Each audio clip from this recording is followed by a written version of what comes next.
Em 2013, eu tive uma conversa que eu acho que ela, assim, ela soma tudo que vinha acontecendo antes, ela deu sentido a essas coisas e ela me levou a um posicionamento. Eu conheci um pastor, atualmente ele mora em São Paulo, o Paulo Canuto, eu ouvia falar muito dele, queria muito conhecê-lo, e a gente se encontrou numa conferência que nós dois iríamos falar. A gente só tinha uma noite, porque quando a gente se viu, e quando terminou a conferência, o pessoal que organizou a conferência fez uma janta na igreja mesmo. Hoje eu já não como esse horário no pós-culto. Na época isso ainda era uma cultura, e a gente infelizmente não só comia muito e comia errado. Mas aquele grupo em específico, eles organizaram uma comida bem mais saudável. Mas ele tinha feito o menor pratinho. Era um pratinho assim, insignificante para os nossos padrões, né? E eu, como não conhecia, queria aproximar, puxar conversa, achei que aquilo era desculpa para iniciar a conversa, mas não queria falar daquilo. Então eu olhei pro prato dele e falei, tá se cuidando, hein? Era só para sorrir, cumprimentar e entrar. Quando eu falei isso, ele me pergunta, quantos anos você tem? E eu sempre brinco, quando um cara com mais de 60 perguntar a sua idade, ele vai te dar sermão. Eu lembro quando ele falou, quantos anos você tem? Já pensei, cara, deu ruim, começamos errado esse negócio. E isso foi há um pouquinho mais de 10 anos atrás, estava com 41. Eu respondi para ele, 41. Quando eu falei 41, ele falou, não, estou perguntando sua idade, porque quando eu tinha 44 anos, ele falou, achei que você estava perto dos 40. Ele falou, eu morri. Ele falou isso, eu falei, você o quê? Eu falei, eu morri. Eu falei, como assim morreu? Eu falei, eu morri, eu tenho o laudo médico da minha morte.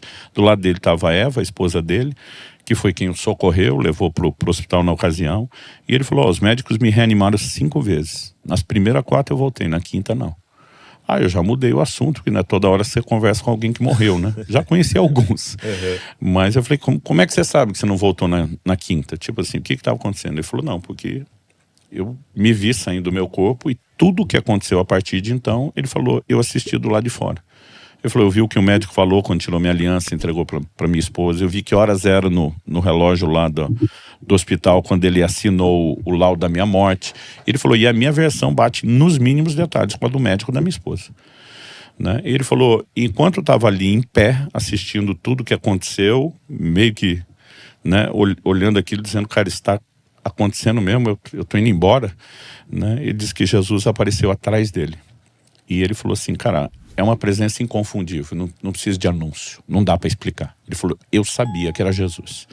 Mas ele disse que ele não sentia permissão de virar e olhar e encarar. Mas quando sentiu aquela presença, ele já sabia que Jesus ia falar com ele. Diz que Jesus chegou perto do ouvido dele e sussurrou para ele assim, você é um suicida. E aquilo, meu amigo, foi na linguagem do boxe, o soco no rim, né? Eu já sabia para onde ia a conversa, quando falou, você é um suicida. E o Senhor falou assim para ele, eu tinha um plano extraordinário para a sua vida, mas você conseguiu abortar isso porque nunca cuidou do seu corpo. Como eu estava ainda com sobrepeso, ainda que na fase 2, interrompi ele e falei, cara, você era gordo? Tipo assim, vamos conversar direto aqui? Sério. Ele falou, não. Eu falei, você comia muito? Ele falou, também não, meu problema era até comer pouco, mas comia errado, jejuava sem sabedoria, para entrar e sair o tempo todo, não dormia. Ele falou, toda noite para mim era uma vigília. Ele falou, eu dormia 2, 3 horas para buscar Deus e tinha experiência com Deus.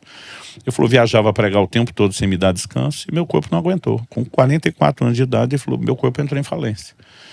E nessa hora que eu tô ouvindo ele, eu lembro que eu soltei uma expressão assim, mostrando que eu estava impressionado. Ele falou, calma que fica pior. Ele falou assim, Jesus me deu uma visão do que teria sido o meu velório. O velório que nunca aconteceu.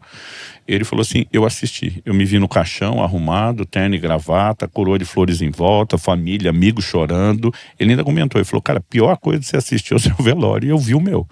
Ele falou, enquanto eu estou tendo aquela visão, Jesus continua falando atrás de mim, comigo. Ele falou assim, alguém estendia a mão na direção do corpo dele, no caixão. Ele dizia, mas o Paulo era uma bênção. Por que será que Deus recolheu ele tão novo? Então não sei você como pastor, mas uma frase que em 30 anos de pastorado eu ouvi muito quando chega a hora não tem o que fazer. Como se tudo tivesse fatalisticamente determinado para acontecer num cronograma específico. E quando ele ouvia essa frase, quando chega a hora não tem o que fazer, Jesus falava atrás dele, além de abortar o meu propósito para a sua vida, você faz com que eu seja julgado. Jesus falou, eu não te recolhi coisa nenhuma, foi você que se matou. mas agora as pessoas me julgam por causa de você e da sua negligência. Doug, aquilo tirou o chão debaixo do meu pé.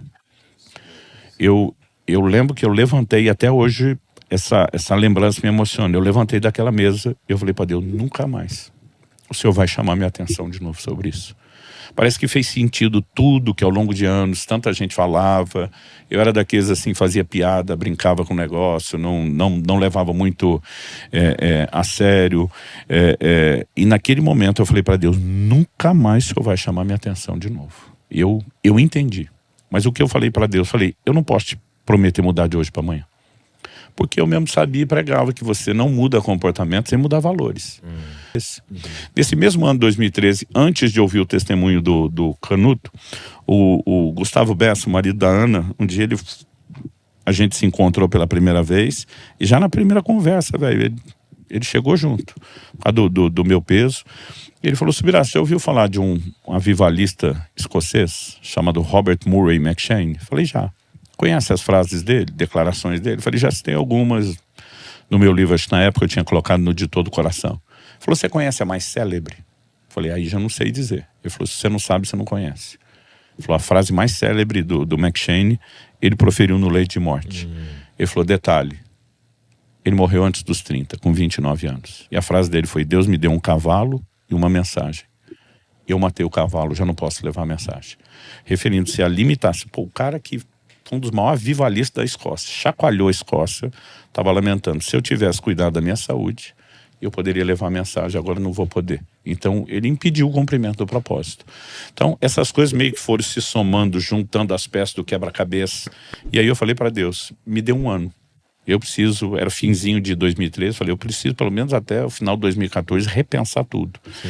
Então eu passei a estudar a Bíblia e eu brinco que eu descobri uma outra Bíblia sobre o cuidado do corpo, que é o que eu vou ensinar coisas que eu nunca enxerguei, que eu não sei se a gente não queria ver, se é na cegueira, se, né, não vou inventar um motivo, pode ser vários, eu tenho várias possibilidades para o fato da gente não enxergar, não falar muito, ensinar de maneira distorcida. Mas foi nesse processo, alguns meses depois, que eu conheci o Dr. Alden.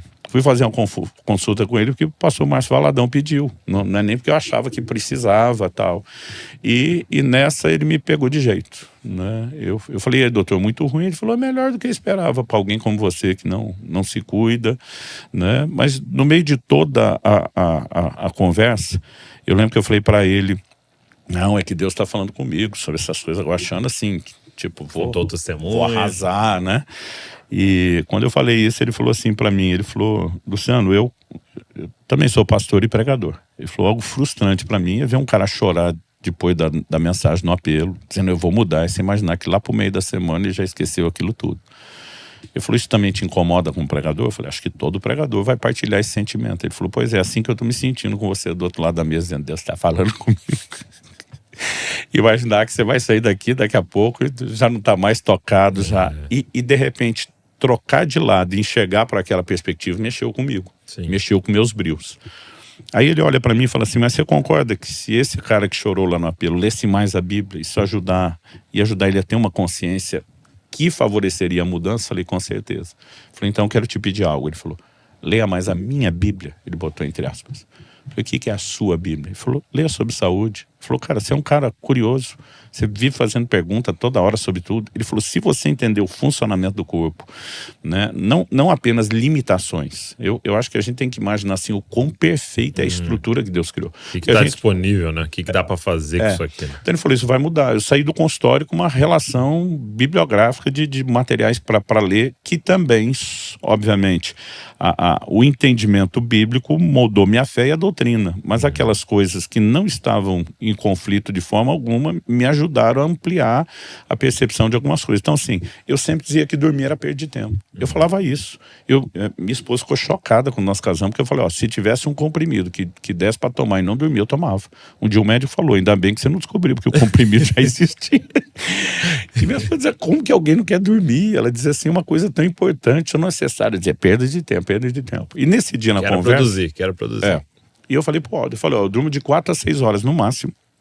E tá bom, meu corpo não precisa mais do que isso. Ele falou, não, você tá enganado. Não tá bom coisa nenhuma, porque seus exames estão mostrando que não tá nada bom. Ele disse, seu corpo habituou com essa violência que você faz, ele tá adaptado, nesse momento e você não percebe o dano que está fazendo. A conta vai chegar. A conta vai chegar. E ele falou assim, ele também bateu de jeito quando eu falei dessa questão do descanso, porque ele falou assim, cara, quando eu falei que dormir era perda de tempo, ele falou, eu fico impressionado quando eu encontro alguém mais sábio que o próprio Criador. Tipo assim, ele faz o corpo com uma necessidade de dormir 8 horas, e você vem dizer que isso é perda de tempo e que não precisa e tal. Tem um texto de Eclesiastes falando do machado, diz assim, se estiver embotado o ferro e não se afiar o corte, tem que botar mais força. Mas a sabedoria é proveitosa para dar prosperidade. Então você imagina o lenhador, tá rachando lenha, alguém falando, vai afiar o machado, tem tempo para perder com isso. Isso é perda de tempo. Mas não é perder tempo, porque o tempo que ele gasta afiando o machado vai fazer com que ele produza mais, com menos tempo, com menos energia. Então assim, qual a inteligência de dizer não afia o machado? Agora, qual a nossa inteligência de dizer a gente não para descansar porque tem que produzir? Quer dizer, como é que vai ser essa produtividade sem descanso?